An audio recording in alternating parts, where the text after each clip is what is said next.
नमस्कार मैत्रिणींनो, मी प्रियंका माझ्या चॅनलवरती तुम्हा सर्वांचे मनपूर्वक स्वागत करते।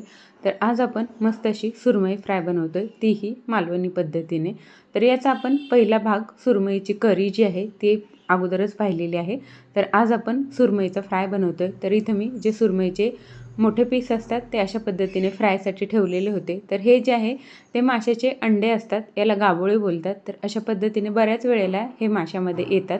तर आज आपण या माशापासूनच सुरमई फ्राय बनवतोय। तर चला लगेच आपण रेसिपीला सुरुवात करूयात। तर सुरुवातीला आपण मसाला बनवतोय, त्यासाठी इथं अशा पद्धतीने मसाला तयार करून घ्यायचा। साधी सोपी पद्धत आहे। इथं मी मालवणी मसाला घेतलेला आहे 2 चमचे। तर कोकणामध्ये हा मालवणी मसाला सर्रासपणे सर्व घरामध्ये वापरला जातो। सोबतच हळद घेतलेली आहे 1 चमचा भरून। माशाला आपल्याला मॅरिनेट करायचं आहे, त्यामुळे हळद जी आहे ती थोडीशी जास्त वापरायची। सोबतच लाल तिखट घेतलेलं आहे, थोडंसं घ्यायचं आहे चवीपुरतं। मीठ घेतलेलं आहे, मिठाचं प्रमाण जे आहे ते कमी ठेवायचं आहे, कारण फ्राय करतोय।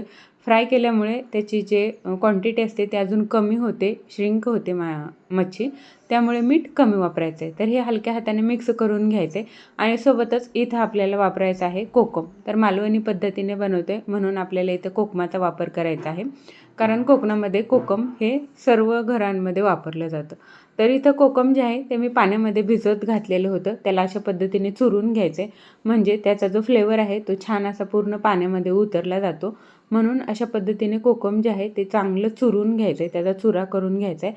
आणि नंतर जो चोथा असतो तो हाताने असा काढून घ्यायचा आणि पिळून घ्यायचा आहे, म्हणजे त्याचा चोथा बाजूला निघतो आणि जो कोकमाचा चांगला रस असतो तो या पाण्यामध्ये उतरतो। आणि या पाण्याचा वापर आता आपल्याला फ्राय करण्यासाठी करायचा आहे, मॅरिनेट सुरुवातीला करायचं आहे। तर इथं काय करायचं आहे, आता ही जी मच्छी आहे यावरती आपल्याला सुरुवातीला जे पावडर मसाले होते ते सर्व लावून घ्यायचे आहेत। तर अशा पद्धतीने पसरवून टाकायचे आहेत। सुरुवातीला एक बाजूला अशा पद्धतीने मसाला मिक्स केल्यामुळे काय होतं, सर्व माशाच्या पीसवरती सम प्रमाणामध्ये मसाला जो आहे तो लागला जातो। म्हणून कधीही मी अशा पद्धतीनेच मसाला वेगळा तयार करून घेते आणि नंतर मग असा माशांवरती टाकून घेते। तर आता काय करायचं आहे, आलं लसूण पेस्ट घेतलेली आहे मी, यामध्ये चमचा भरून घातलेले आहे। आणि सोबत जे कोकमाचं पाणी आपण तयार केलेलं होतं, तुमच्याकडे कोकम आगळ असेल ते घातलं तरीही खूप छान होते। तर जे पाणी आहे ते अशा पद्धतीने सर्व या मसाल्यावरती आणि माशावरती शिंपडून घ्यायचं आहे आणि हलक्या हाताने हे चोळून घ्यायचं आहे। माशाचे काटेही टोचतात यावेळेला, त्यासाठी सावधगिरीने हलक्या हाताने हे आपल्याला चोळून घ्यायचं आहे। खूप जास्त याला रब करायचं नाही, फक्त हलक्या हलक्या हाताने अशा पद्धतीने हे चोळत राहायचे।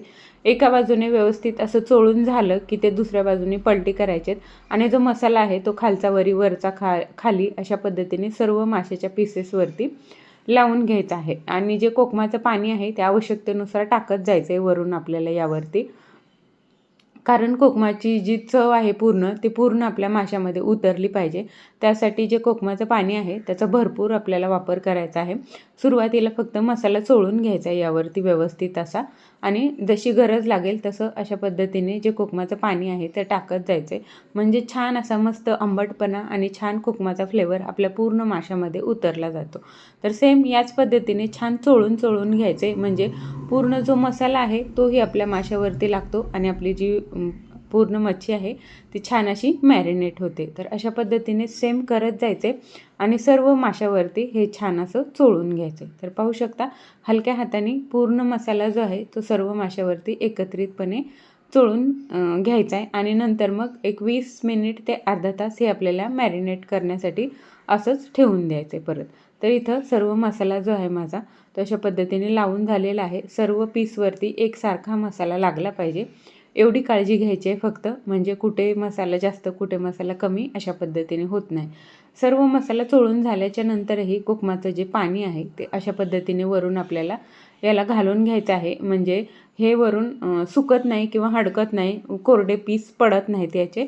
म्हणून हे अशा पद्धतीने वरून पाणी सर्व थपथपीत असं लावून घ्यायचे आणि हे 20 मिनिट किंवा अर्धा तास मुरण्यासाठी असंच बाजूला ठेवून द्यायचे।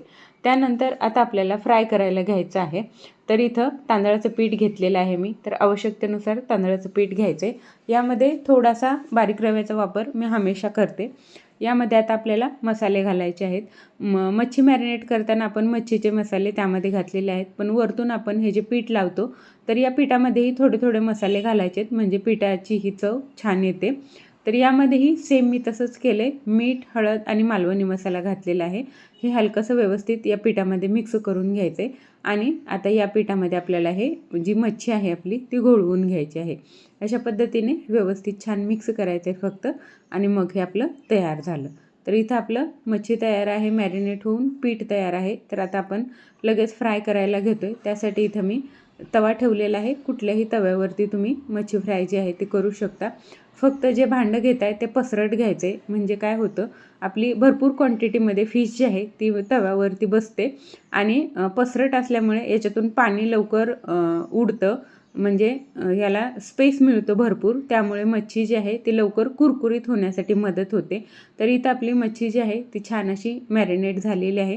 तर एक वेळेला असं याला पलटी करून घ्यायचं आहे, म्हणजे खालच्या बाजूनेही याला आपल्याला जे पाणी असतं कुकमाचं ते वरच्या बाजूचं खाली जाऊन बसलेलं असतं नितळून, ते मग वरच्या बाजूलाही लागतं असं पलटी केल्यावरती. तर ही स्टेप जी आहे ती मी प्रत्येक वेळेला करते. तर असं टर्न करून झाल्याच्या नंतर एक एक पीस घ्यायचा आहे आणि जे आपण पीठ तयार करून ठेवलेलं होतं त्या पिठामध्ये अशा पद्धतीने घोळवून घ्यायचं आहे. सर्व बाजूंनी पीठ लागलं पाहिजे याची काळजी घ्यायची आहे फक्त. आणि नंतर मग तेल गरम झाल्याच्या नंतर यामध्ये आपल्याला सोडून घ्यायचे आहेत. खूप जास्त तेलाचा वापरही आपल्याला करायचा नाही. एवढ्या तेलामध्येच माझी पूर्ण मच्छी जी आहे ती फ्राय होऊन झालेली आहे. खूप तेल करायचं नाही आहे, त्यामुळेच पसरट भांडं घ्यायचं आहे.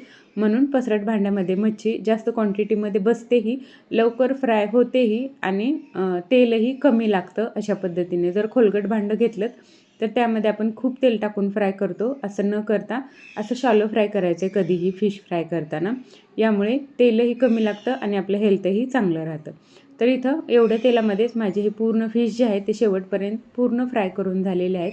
तर कधीही तांदळाच्या पिठामध्ये थोडासा रवा घालायचा आहे. यामुळे मच्छी जी आहे ते छान कुरकुरीत होण्यासाठी मदत होते. रव्यामुळे छान कुरकुरीतपणा येतो. फक्त रवा जर घातलात तर मच्छी तेल जास्त पिते. त्यासाठी काय करायचं आहे, तांदळाचं पीठही घालायचं आहे आणि रवाही घालायचे. रव्यामुळे रवा जास्त तेल शोषून घेतो, त्यामुळे मच्छी आपली तेलकट होते. यामुळे कधीही ही गोष्टही लक्षात ठेवायची की तांदळाचं पीठही घालायचे आणि असेल तर रवा थोडासा घालायचाच आहे.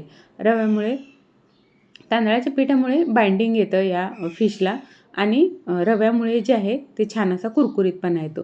तर इथं पाहू शकता एका बाजूनी 1 ते 1.5 मिनिट हे आपल्याला ठेवायचं आहे आणि नंतर मग अशा पद्धतीने पलटून घ्यायचं आहे.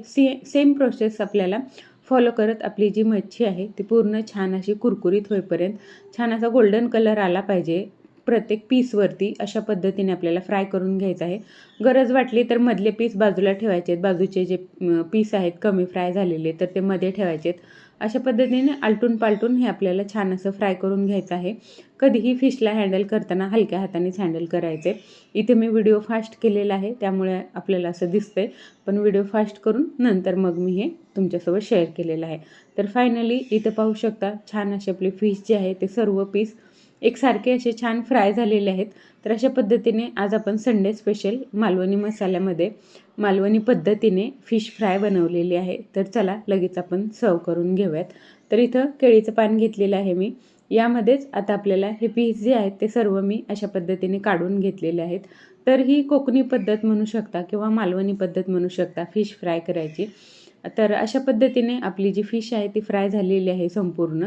यासोबतच याची जी करी आहे मालवणी पद्धतीची ती मी तुमच्यासोबत अगोदरच शेअर केलेली आहे. पाहिली नसेल तर नक्की पहा, आपल्या चॅनलवरती व्हिडिओ अवेलेबल आहे. आजची रेसिपी तुम्हाला कशी वाटली हे मला कमेंट करून नक्की सांगा. आवडली असेल तर चॅनलला सबस्क्राईब करायला विसरू नका. यासोबतच यात काही चुकलं असेल तर तुमचे सजेशन जे आहे ते तुम्ही देऊ शकता. तर इथं आपली फायनली फिश फ्राय सर्व करून झालेली आहे. वरून थोडीशी कोथिंबीर घातलेली आहे गार्निशिंगसाठी. आवडत असेल तर थोडंसं ओलं खोबरंही आपण यावरती गार्निशिंग म्हणून फक्त घालू शकता. तर चला अशा पद्धतीने आजचा आपला व्हिडिओ इथं संपला. आजचा व्हिडिओ पाहिल्याबद्दल धन्यवाद.